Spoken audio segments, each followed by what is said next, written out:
Richard Socarides. He's a former White House senior advisor to President Bill Clinton.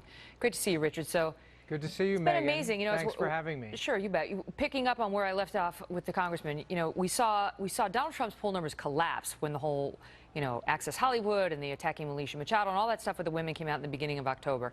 And then her numbers started to collapse when the FBI thing came out. And you tell me, Richard, whether the Democrats are genuinely enthused by Hillary Clinton or whether they are holding their nose and voting for her, and maybe not even that at this point.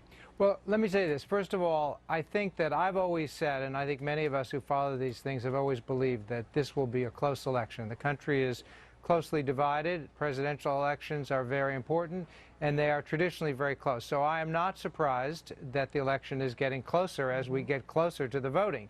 I still think that Hillary will win. I definitely believe she will win.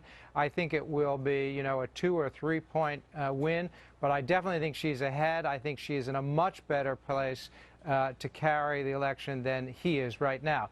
Now, I think many Democrats are very enthusiastic about her and about, you know, her positions. And I think that if you care deeply about making America a better and a fairer place for everybody, Democrats, those are what Democrats care about, and that is what draws people to her. But what about the fact that they also don't want someone who's in trouble with the law getting in there? And well, you've got these Megyn, FBI agents coming out and saying, I've never seen the FBI leak like this, saying we are investigating this woman on 2 tracks. I completely agree with you. I think that the politicization of the FBI in this particular instance is disgraceful, and I think that when this is all done, and luckily we only have 4 or 5 days to go, I think we will have to take a look at what happened here. What did the FBI do? The FBI disgraced itself? Because Megyn, I mean, the reporting on this is clear. They're trying to investigate potential crimes. That's what they do. The reporting on this is clear. There is no FBI investigation of the Clinton Foundation.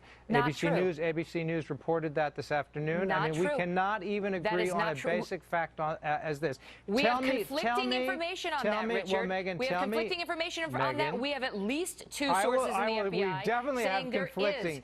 Well, listen, let me just make clear. You may be trying to draw a line between inquiry and investigation. There absolutely was an inquiry that began, and it may or may not have turned into an investigation. Well, it is not an investigation. Our Clearly, information, according to these FBI sources, is that it has progressed. But Megyn, the Justice Department sources tell ABC News this afternoon that there is no investigation of the Clinton Foundation. Now, this thing on the emails, I mean, we don't know what. It's nice for you to just cherry-pick the reports, Richard, and completely disregard the FBI agents who are saying there is. Megyn, but you just said that we have conflicting reports. Right. I will agree. And you're just dismissing half of them. No, I'm not dismissing any of them. I'm saying that on the one side you have some unidentified FBI agents leaking to some reporters that there may be some kind of investigation, but that the Justice Department sources and senior Justice Department sources and senior FBI sources have said there is no investigation ongoing. So, I mean, yes, I agree. I mean, I'm not disputing what you say. I agree with you. I think it's disgraceful that we have people on both sides leaking information and we have no idea what the truth is. All right, you got to leave it at that, Richard.